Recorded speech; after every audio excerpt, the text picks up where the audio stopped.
For this evening's class, a myriad of props. Depending on how open your hips are, we're going to start with the feet together and the knees out wide in a supine, laying on the back position. You could use the bolster underneath the back of the thighs, but if your legs naturally would open more than that, then you could use these bricks. Now, unless you're sort of hypermobile, it's unlikely that your legs will go all the way down to ground. So we do want to support them. We don't want to be pulling the groins open quite as deeply as potentially we could do. But at the same time, we want to be able to relax into a position and open the joints up a little bit. So it's more restorative than it is yin for this first pose. We'll finish on a more restorative posture as well, but the rest of it will be just long hold yin poses. So excellent now that the weather has got a little warmer and we don't want to be rushing around too much. So I'm going to take the two blocks and just put them sort of in towards the side edge of the hips and then turn the soles of the feet together. So as the weight of the legs drops in onto the bricks, they're on edge. Eventually gravity will create enough friction for the bricks to hold. You might have to play around a little bit. You might need to move the bricks out further or closer in. But we want to be in a position where we can get the spine to feel very flat against the floor.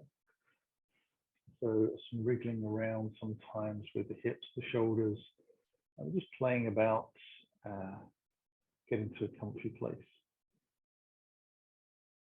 And it's not exact science getting those bricks into place, but they do eventually arrive. We'll turn the palms up towards the sky and have the hands out a little to the side.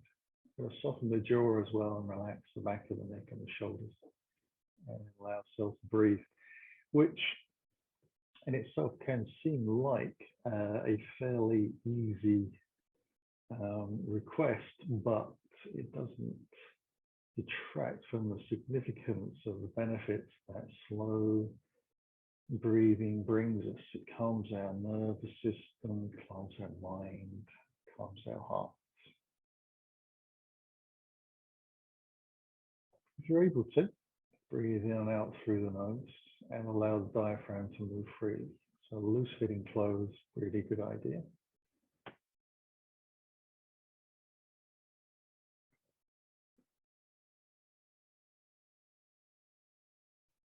But they don't have to be particularly the world's biggest breath in and out. They do ask that you slow them down from whatever your pattern was as you started to come into this class.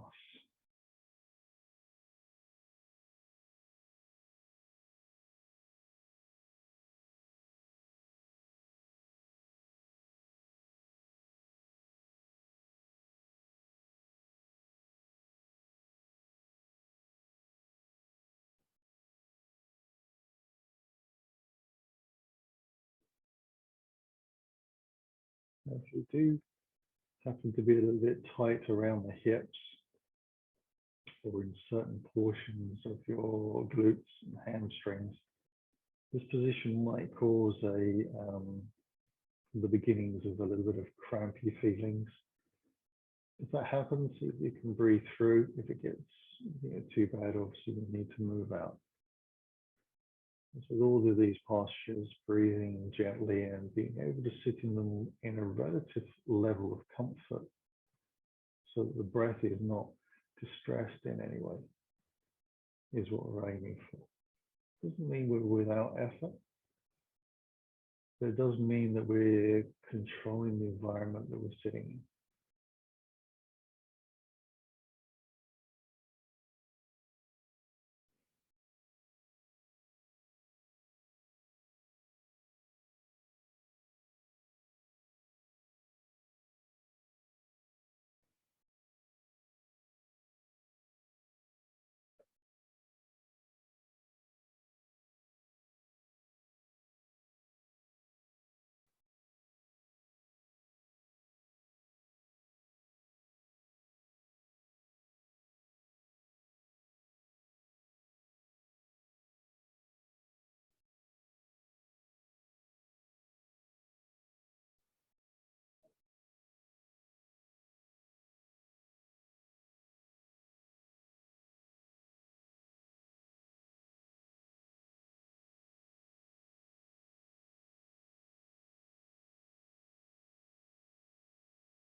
deep breath. Just place the hands underneath the back of the thighs. Use the fingers to instigate the legs to lift. And take the blocks out to the side and just place one block on top of the other. We'll bring the feet a little closer in now, about hip distance plus a little bit, and take the blocks going crosswise underneath the back of the pelvis. So I want to lift up and use my fingers to make sure the two bricks are safely on top of each other. And then place this into the back of the pelvis. So I want to be away from the tailbone, but I don't want the leading edge of the bricks to be pressing into the spine. So I am effectively sitting on the sacrum and the two sort of crest heads of the rear of the pelvis. There are some more technical terms for that, but just to give you perhaps a more descriptive understanding of where we want to be.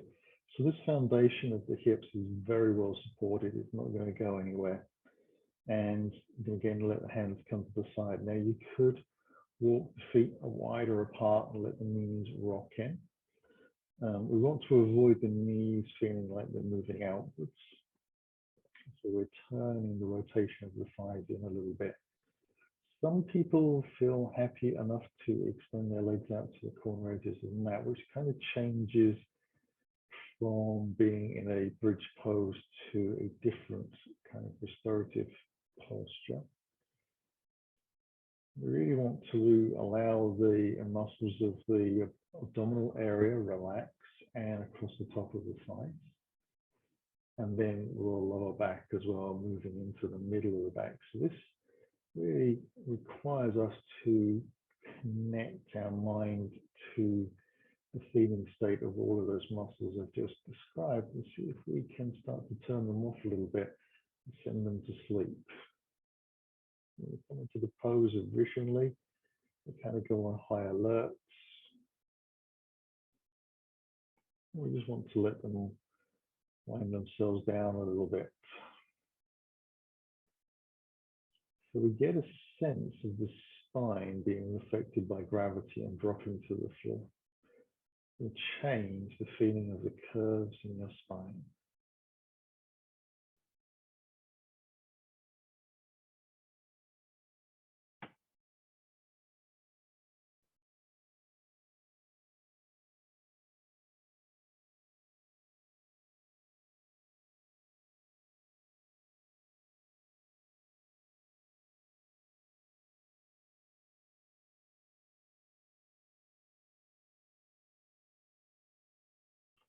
That may not have seemed it, but we came into this in a very specific way to allow this relaxation to take place.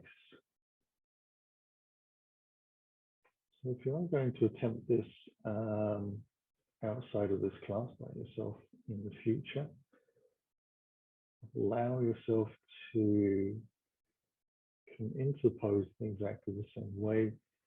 The amount of duration we spend coming into it, steps that we take to set up, the care and consideration of the placement of the blocks are all key.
So we'll begin to move away from this, come back into the famous banana pose. First of all, wriggle your feet more underneath your knees and bring your knees a little bit more into hip distance. You press down through the shins into your feet. You're going to feel your buttocks tense up and the muscles across your belly and then into your lower back fire up. As it happens, continue to lift the blocks just enough from you to allow yourself to move them out to the side. And then take a breath or two or three to slowly peel the spine down to the floor.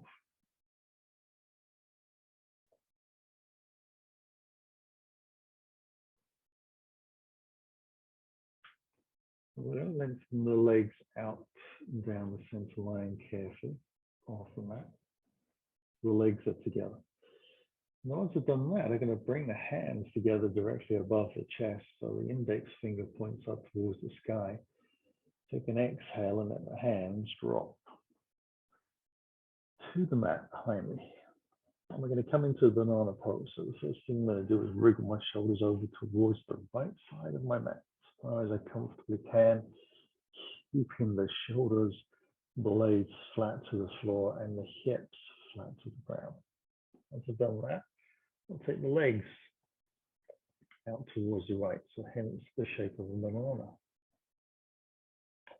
Now, if that feels like that is a nice stretch and you want to go a little deeper, but you don't want to go into the bend more, you could simply take your left leg and cross that over your right ankle. But if that lifts your hip away from the ground or causes any distress in your lower back, then just bring the feet back to that position you already had. Now, turning the head lightly towards the right side. I'm trying to have the arms lengthen out as far as I can. So I'm not trying to pull the hands down. I still want both arms to be straight, really following the line of the spine. I'm not trying to pull myself in to the pose. I'm allowing the pose to kind of form on top of my body, which is, sounds like it's semantics, but in terms of how you move into a pose and how it affects your nervous system is very different.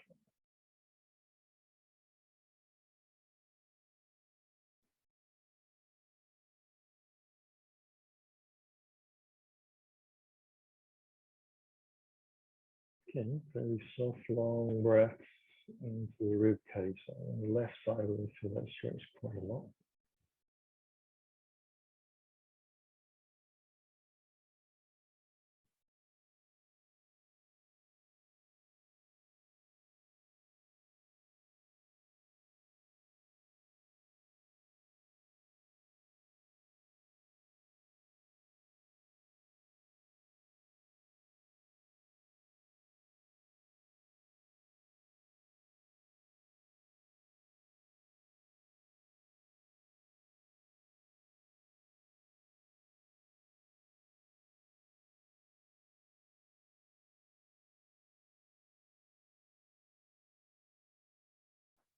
Bring the body back into the center.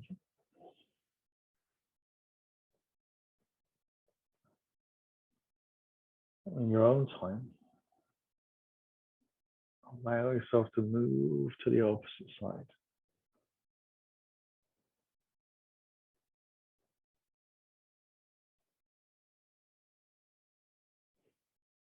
After a few breaths, letting those arms really sink down to the floor to achieve their optimum position.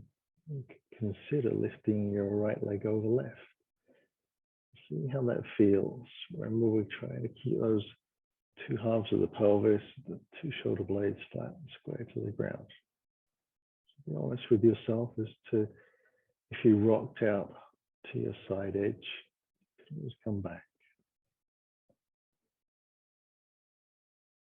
Sometimes we can be a little enthusiastic and competitive with ourselves.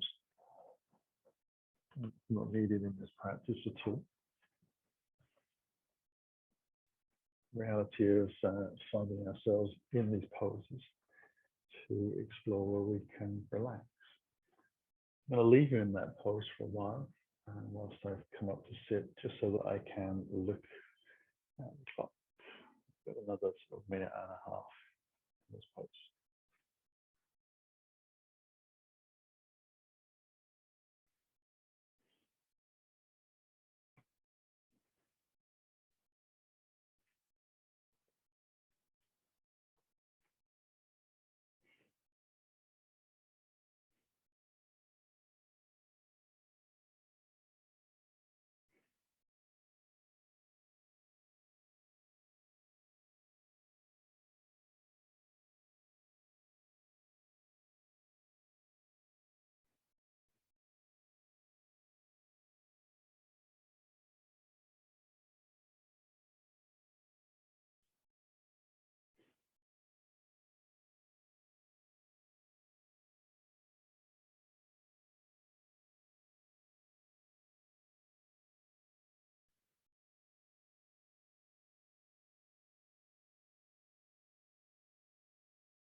We'll allow ourselves to bring the legs and the arms and the shoulders back in line with the center line of the mat. We'll carefully draw the hands back down to the side of the body in any way that works for you.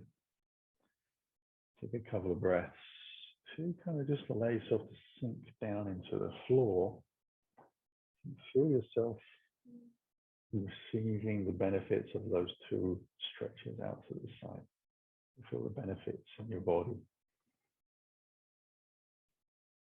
Allow ourselves to slide the heels in towards us and take the hands around the back of the calf, or the back of the thighs rather, and just give ourselves a little rock into a hug. And then we'll roll gently onto our right side with our hands to bring ourselves back up to all fours. We're going to move into child's pose.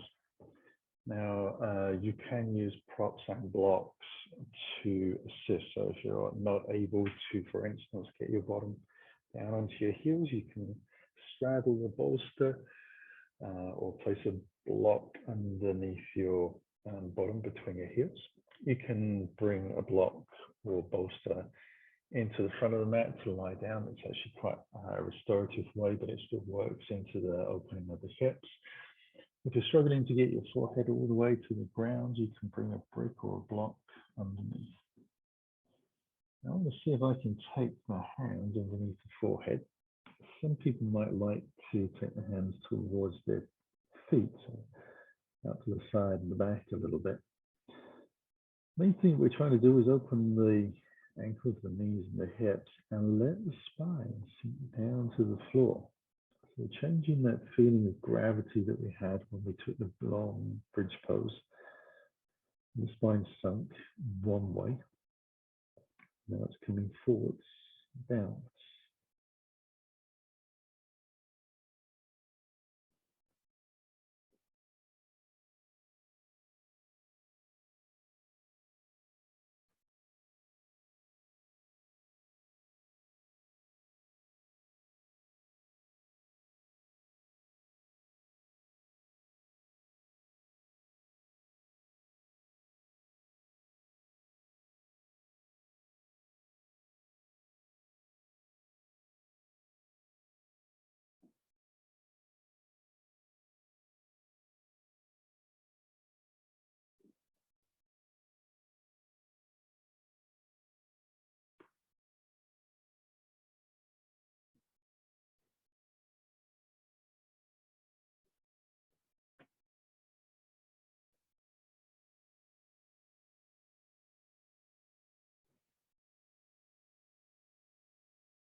Working on mastering the art of stillness.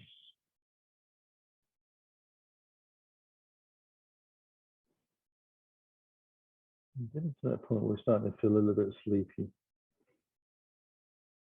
We're still conscious, we're still paying attention, we're still watching our breath, listening to our heart, scanning around our bodies. But it's all becoming a little lighter.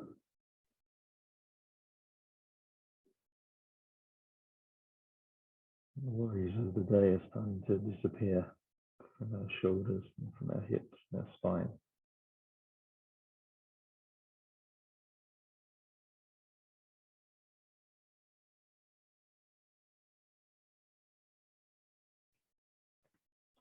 So as to lift up slowly, we're going to move into pigeon pose, which in the yin practice is called swan.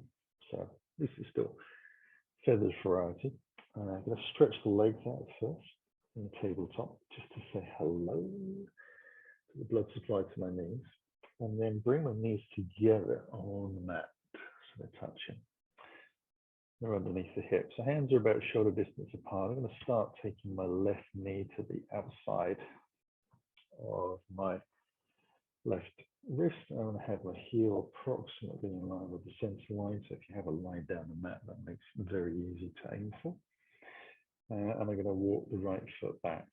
Now, if that doesn't sit well in your hip and your knee, you can actually bring the knee forwards between the hands so that you're actually sitting on top of the heel and the calf.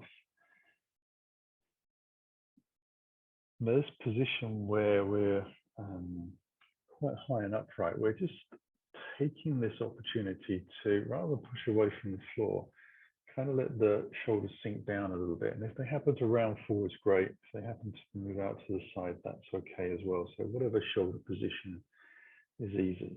Again, head position, you can keep the head so your eyes are looking forwards, or you can drop head. It will affect the strain in the shoulder area, but we're working in the hips and the shoulders at the same time. It could be easy to think that you're just working into the hips in this pose, but we're actually working into both.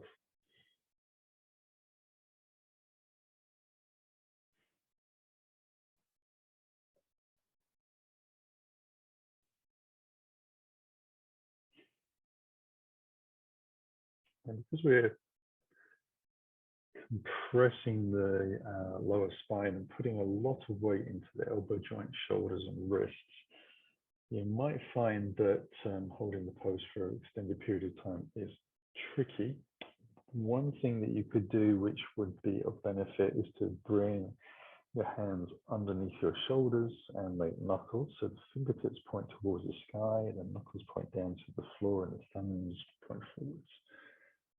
That's quite nice. The other thing you could do is take the bricks and place them under the hands. So the heel of the hand is on the brick, but the fingers are over the top edge, and that can be quite nice as well. If you're really struggling, you can bring the bolster in front of you and bring the elbows down and the forearms to rest. But you tend to detract from the compression in the shoulders and certainly in the back. So that we'll change the compression in the shoulders. There'll still be some. But the ability to really let your belly relax and let that compression into the lower disc take place will kind of be minimized. So if you can be in a slightly higher version and tolerate it for the duration, that would be perfect.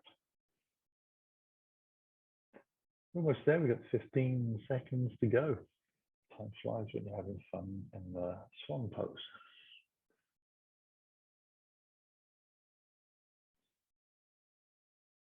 When we come out of this, I'm going to bring the hands flat to the floor. And I'm just going to roll out towards the left side. So I'm going to take the left hand out, then kind of left leg and roll, and just use my hands to draw the legs back in. And I can bring both legs back and bring myself up easily onto all fours again. You can shake out the wrists at the same time.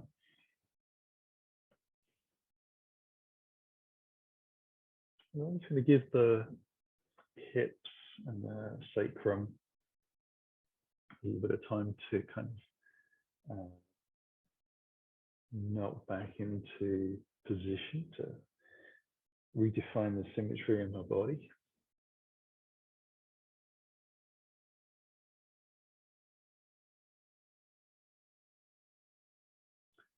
Well, it's taking place a little bit. Going to take the right knee out, left leg back.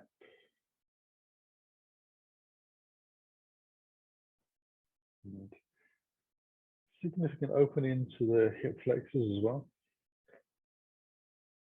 Maybe you would like to alternate with the hand positions throughout the pose.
In, bit of relief for the wrists, and bringing ourselves a little higher, increasing the compression into the lower back, or coming down onto the elbows, your choice.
Move out of that side again.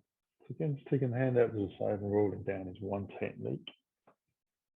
Walking the feet in a little further will be another way of moving ourselves around.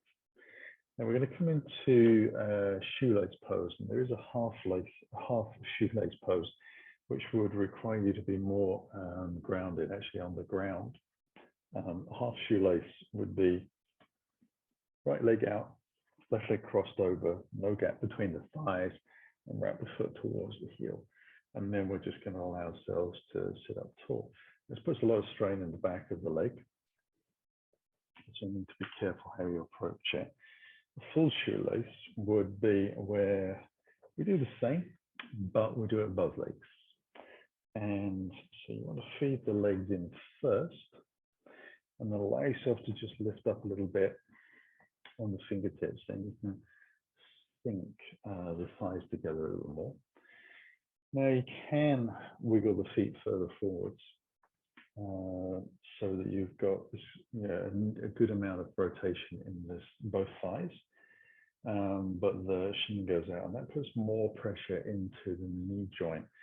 Now your knee travels backwards and forwards quite happily when you're standing, but it doesn't kind of go out sideways very far. So you want to make sure that you don't try to compensate with enthusiasm and thinking you need to force your legs forwards. You've either got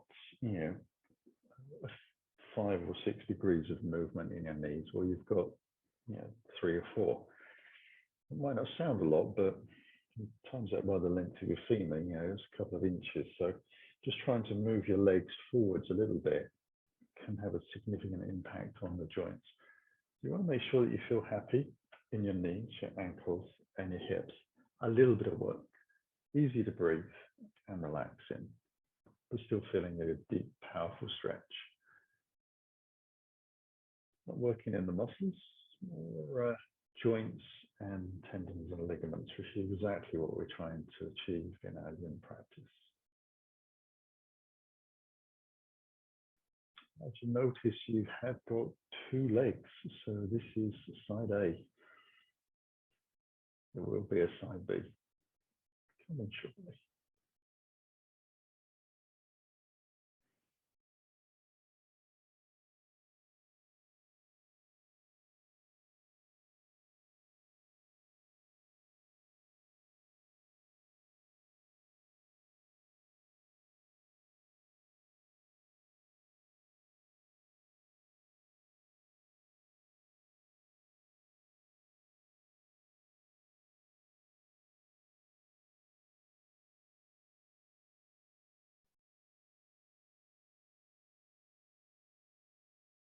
Okay, so we'll lift from there.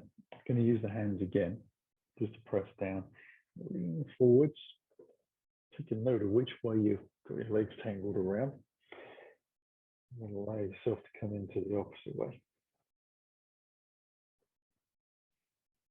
And the way of coming into that is to actually do that from a standing position or a kneeling position, where you can bring one leg over the top of the other, squeeze the thighs together, and then gently lean your way back. So both get us into good position, both work. Make sure we're on the sitting bones. And then we can breathe.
So move from there. We'll take the block out to the side this time, untangle the legs. Need to stretch them out a little bit. We're going to come into a lunge pose. So all fours position. Have the bricks close at hand at the front of the mat. May or may not need them.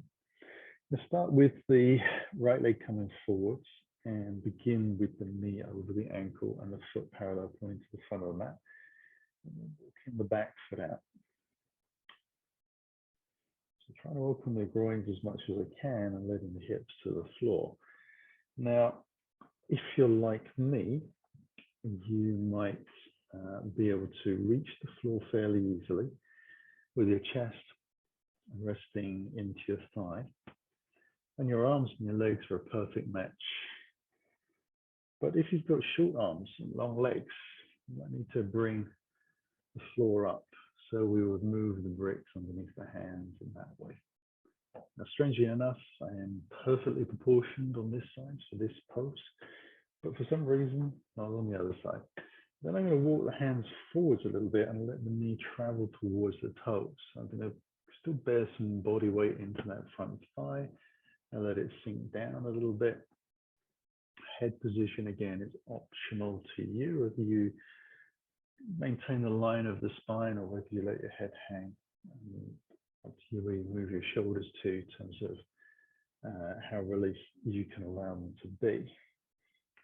But we are primarily thinking about this hamstring tendon connection into the back of the knee and the glutes, and the hip flexors and the groin, inner groin on the opposite side. Again, you could come up onto the knuckles if that felt good.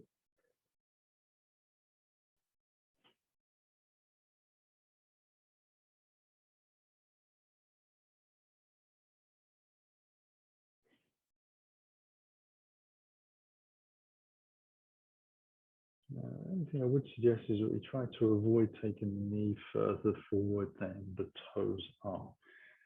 If you've got bigger feet, that means you could travel further, I guess. But it's just to keep the pressure in the knee joint within a certain safety tolerance, whilst still getting these very long stretches out of the glutes, the hamstrings, and groin muscles. Just about cooked there, so we'll use the hands to move back and untangle the leg in any way that you can do, as elegantly as possible. Now you could sit back into child's pose for a few moments, or just take a tabletop position and kind of let the spine hang. Your choice as to which way you go with this. Let's see how your shoulders and wrists feel.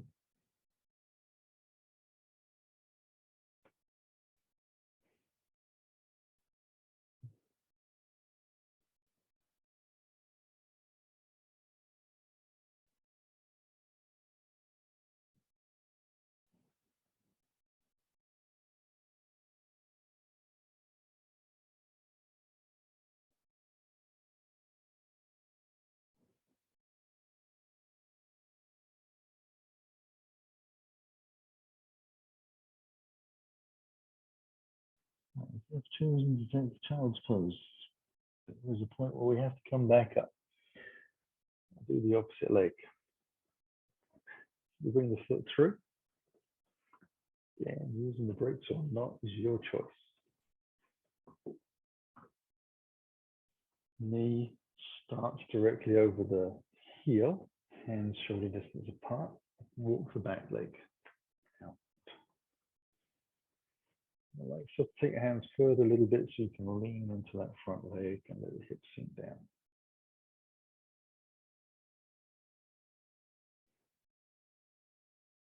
The thing we try to do really here is to make sure that the knee doesn't travel past the toes and that the foot is parallel, pointing towards the front of the mat rather than skewing out to the side.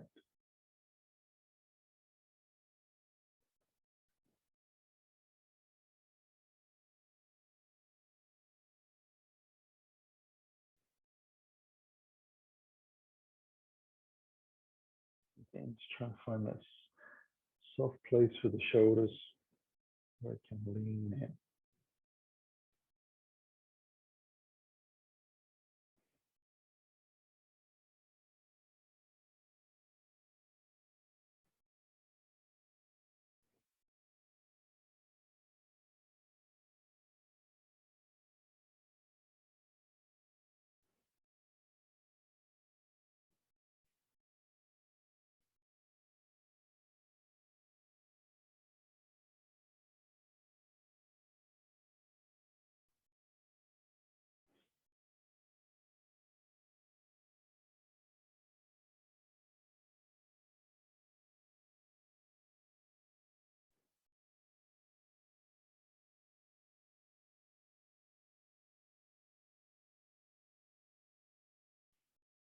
And we can move out of that. And just moving the bolsters out of the way. I'm going to come into saddle pose. I'm going to bring the knees together, about halfway down the mat, take the feet out wide. I'm going to allow myself to use one block behind so that it's in portrait style. And use my sitting bones down. Now, not everyone's going to find that that's the perfect position. You might need to be a little higher. So a brick might be the right way to go. But you want to go across the mat, so both sitting bones support you rather than sitting on the coccyx. You might need to put a block on top of the brick. You might need several bricks. Whatever you need, you grab, make sure that your knees feel like they're happy. The thighs are together and the feet are out wider than the hips. So the heels are sliding up towards the hip bones themselves. And we're just sitting tall to start with for a couple of minutes to let our body kind of acclimatize to where we are.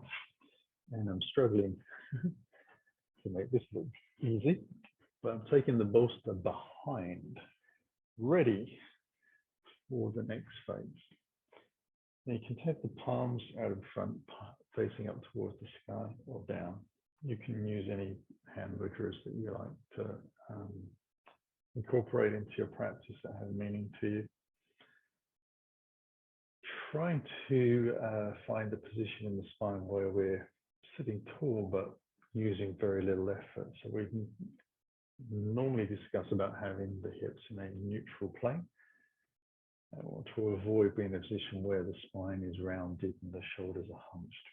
Kind of gravity coming down through the spine from the crown of the head all the way to the tailbone into those sitting bones, or at least encouraging ourselves in that direction. Big opening in the knee joints. The calf muscles can be sticky to start with when you come into this pose, and the toes pointing back can be a high focus point for many of us if we have tight ankles. So this is a good stretch. I have high arches, many people do, and I find that with my feet in this position, you kind of feel the bones and the feet moving around. Now, that is no more alarming than being able to sort of move the bones around in the palm of your hand. If you sort of squish your hand together, the bones in your hand will change a little bit. If you stretch the fingers out, they'll move.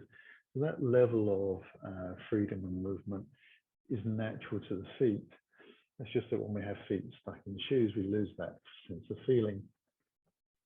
So if you're not used to being in this position, that could be a bit alarming. So a very long explanation to say, don't panic, it's okay, just breathe.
I'm going to attempt to take this posture into the next phase, which is reclined version.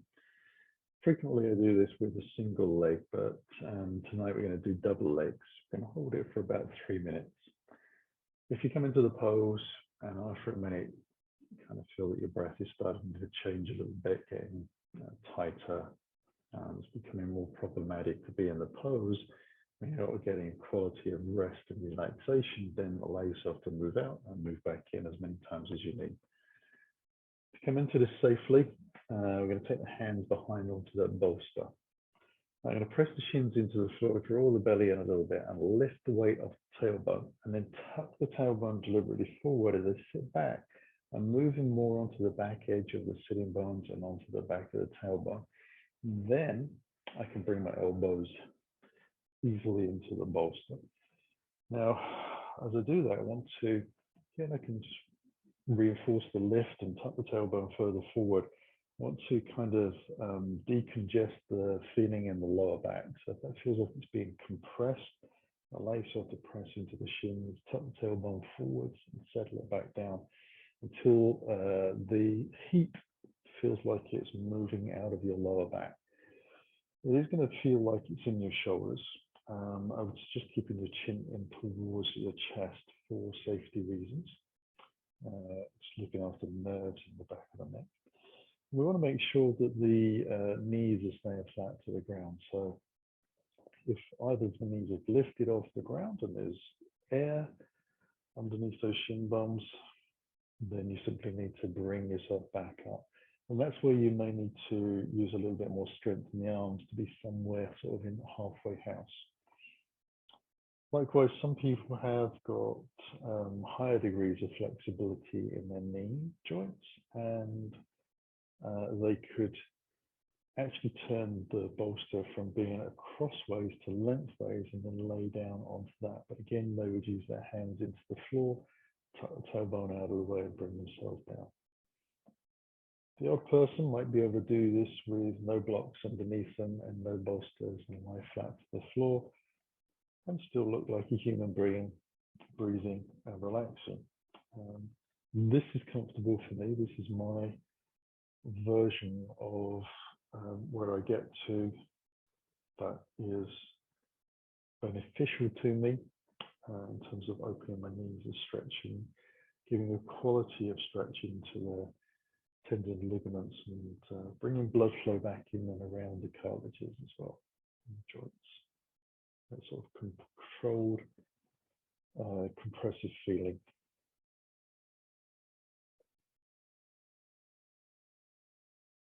Thighs have separated a little bit, but they're still pointing more towards the center than they are out to the sides. So, I'm happy with that.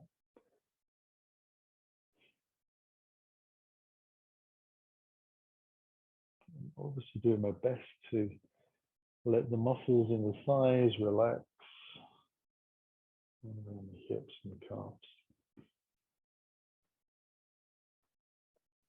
We'll be here for another minute.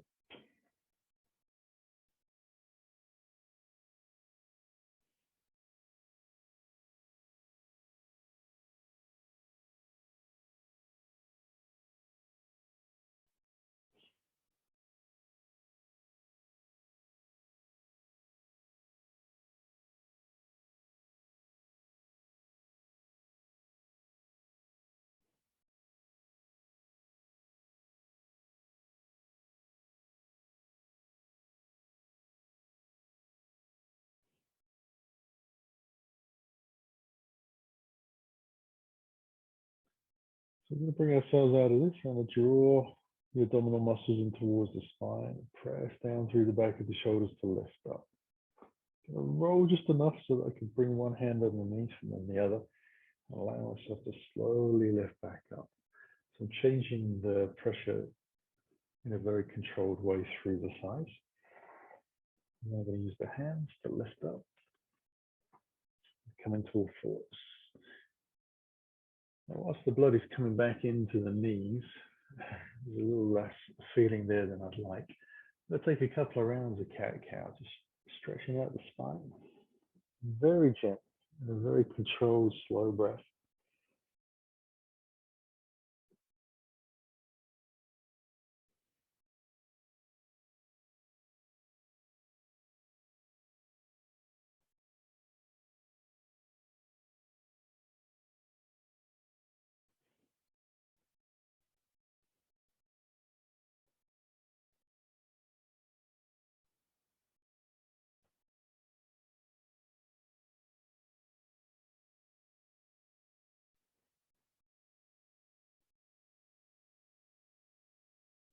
bring my body back into a neutral tabletop position. Allow myself to slowly stretch out the right leg. I'm going to place the leg, or part of the leg, onto the bolster. So let's get a little bit of ability to let the blood flow naturally through that knee joint and open it up to feeling less tingly. Bring the knee down. I'm going to do the same to the opposite side. So just very gently take that out. Rocking backwards and forwards a little bit. Just to really work into the knee and the hip on the opposite side a little. And then I'm going to bring myself back down to the floor. So I'm going to use the bricks and blocks again. I'm going to use one brick at the front of the mat and a block over the top of that, making it a nice ramp. I'm going to move down a little bit and take my bolster, place that on top. So I want as little overhang over the end of the block as possible so the bolster is supported. Now, if you've got a nice old bolster, it's a bit mushy, you can give it a smush down on the end. Makes it a little bit easier. If you've got a very new one, don't mind, it's hard to do, but persistence pays off. I'm going to take my body just leaning towards the side that's easiest for me to see the screens and the clock. So I would suggest you do the same. I want a good hand distance between the bolster here and my hip. And my hip joints and the center line of the bolster are aligned evenly. Then I start to roll my chest and my legs a little bit towards the bolster. I'm not going to sit down straight away. Then I'm going to bend the bottom leg. So I've now got a right angle between the bolster and the thigh, and the shin of the lower leg is following the line of the mat, toes pointing out. I swing the top leg out so that that's now down the center line of the mat. And that becomes a little bit more problematic. So to allow that knee to come to the floor, I put another 90-degree bend in here. And then I can roll my chest down to the floor. Now we're trying to get as square to the bolster as we can, but most of us will kind of bring off to the side a little bit. You can bring the hand to wherever feels comfortable, including underneath your chin if that feels good. And then just close your eyes and rest.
My chest is still sort of rotating down towards the mat.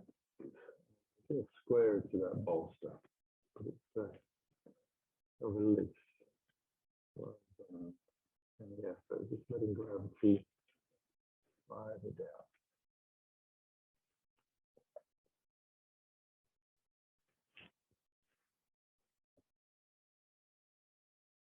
I need to start working my way back out of that. So I'll bring the hands underneath. Now, if you're in a position where you can simply bring yourself up and gently roll around to the opposite side without moving your props, still sitting the screen or at least able to listen, then do. I'm just going to simply move this so that I can keep my eye on the timing of our class. Bolster again. So do exactly the same again. Set myself up. Good distance. Turn the chest in. It's all about 90 degrees is in the legs. Top leg swings back. chest in, and let myself sink down. Again, just allowing the chest to sort of roll down, rotate in towards the bolster through time.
Now, I'm going to start to come out of this final pose, pressing the hands into the floor as we exhale again, allowing ourselves to sit very gently up.